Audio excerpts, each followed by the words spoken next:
Use informal dining.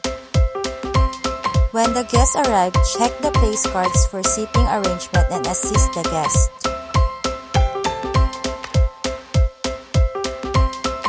Turn your cell phone off or put it on silent mode.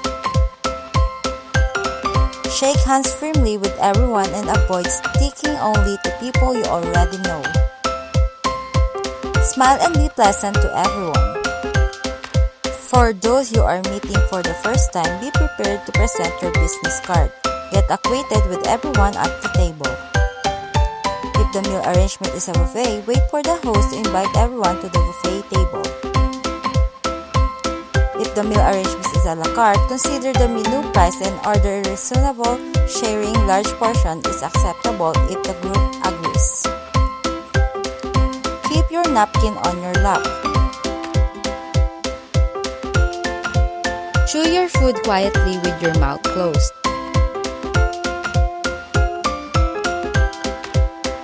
When eating messy food, use bibs or wipes provided. When using paper napkin, fold them neatly instead of balling them up. Scoop soup away from your body. Tilt the bowl slightly to finish. Politely ask someone if you want them to pass something to you, like food, cutlery, seasoning, and more. If you drop cutlery, politely ask the waiter for a replacement.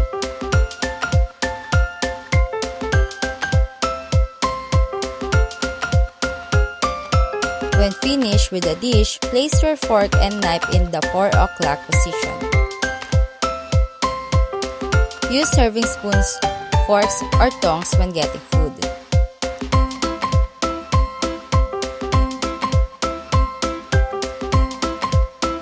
Always use a fork and knife for pasta dishes. Roll spaghetti in small portions. Remember, use a nutcracker for crab gloss and lobster. Use chopstick in Asian restaurant if you're comfortable, or resting a spoon fork if not. Cheese in European dining may be eaten with your fingers. Accept fortune cookies politely in Chinese restaurant without being loud. Engage in wholesome and polite conversation.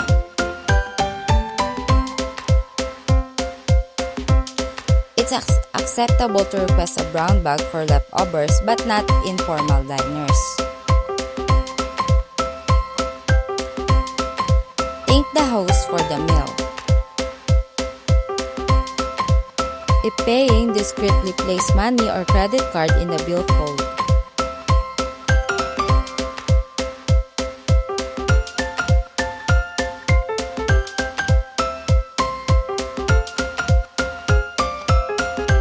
After the meal, give compliments to the chef. The don'ts informal dining. Ordering the prices item on the menu if you are not paying.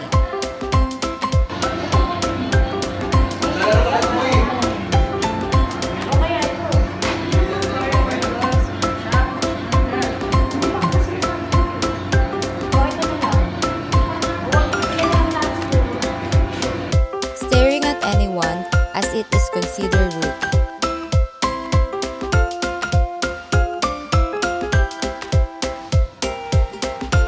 Seasoning food before tasting it's insulting to the chef.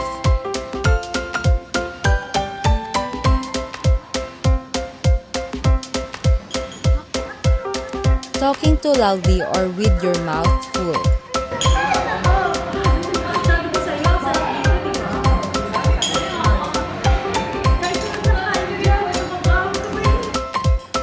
Sneeze, cough, or blow your nose at the table.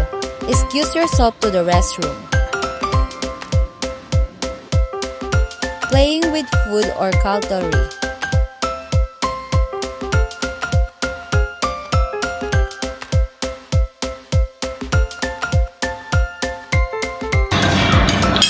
Making unnecessary noise while eating.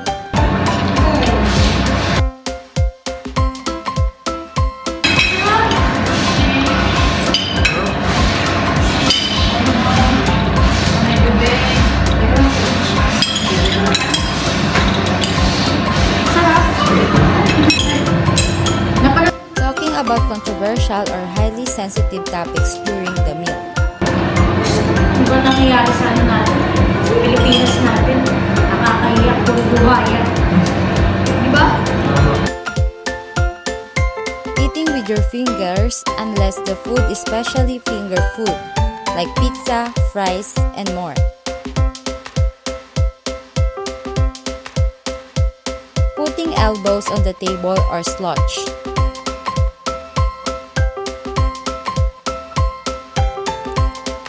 Balling up paper napkins or leave visible stains.